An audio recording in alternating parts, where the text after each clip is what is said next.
Now for the high-pitch Panchayat polls, the big question here is obviously that every booth might not have central forces. Now if we see the total history of how central forces are coming here in these polls, the big question is that the court gave this order that according to the court, 822 companies of central forces should be deployed in these Panchayat polls. Likewise, in first phase, 22 companies were sent by the center, then 317 companies were sent by the center. After that, the State Election Commission requisitioned more 485 companies which are on their way, which are coming. Till tomorrow they will come. Now the court gave an order that every booth has to be armed with armed police. Now in this, the High Court also suggested that there should be a 50-50 division between the central force and the state force. Now the question arises that if 822 company also comes in, then Bengal has 61,000 booths.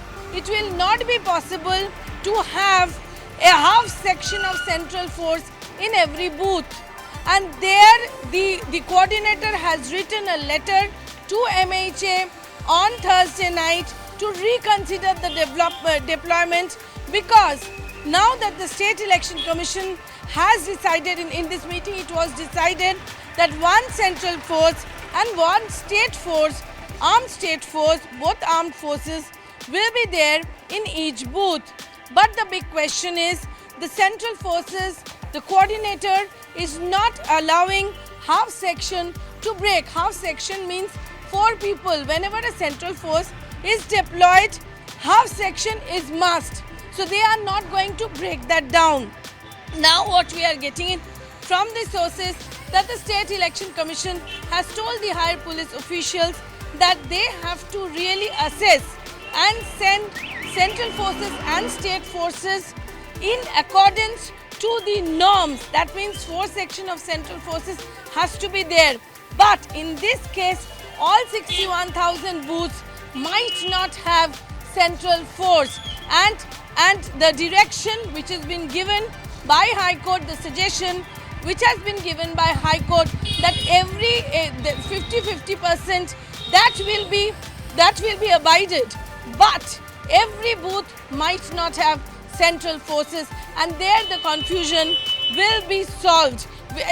That's what we are getting it from the ground. So this is the central force is a big part of this Panchayat polls, and the hotspots of Panchayat is also there. There are a number of hotspots this time in Panchayat polls. We are getting it from the sources that near about 16 people have died in the run-up to the Panchayat polls. Right now I am standing in Bhangur, where at least 3 people were killed on the last day of nomination. So this is a very much high-profile hotspot where the Trinamool Congress is fighting eye to eye to ISF, a party which is minority dominated. On the other hand, the fight is on in Murshidabad in North Bengal with Sudhir's bastion. There also the minority vote is a big factor. There too, 3 people have died in the run-up to the election starting from the first day of nomination. Kuch Bihar is another hotspot which is in the border area, which is the area of MOS home, Nishit Pramanik. There also there has been reports of more than 1 deaths there in the run-up to the election. So that is another hotspot zone. Birbhum, though Anubrata Mandal is not present in Birbhum, still every day recovery of bombs from Birbhum is a normal affair. Bashanti in South 24 Pargana is another place which is a hotspot. There too, number of bombs have been recovered every day. And on the top of that, Nandigram, which is in the high pitch of political tension there.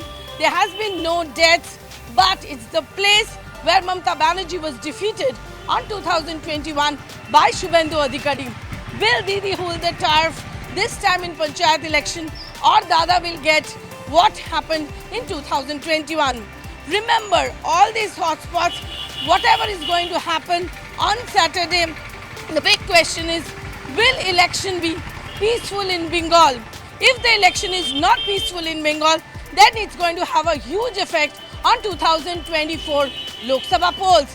That's the biggest question of the day in from Panchayat polls in Bengal.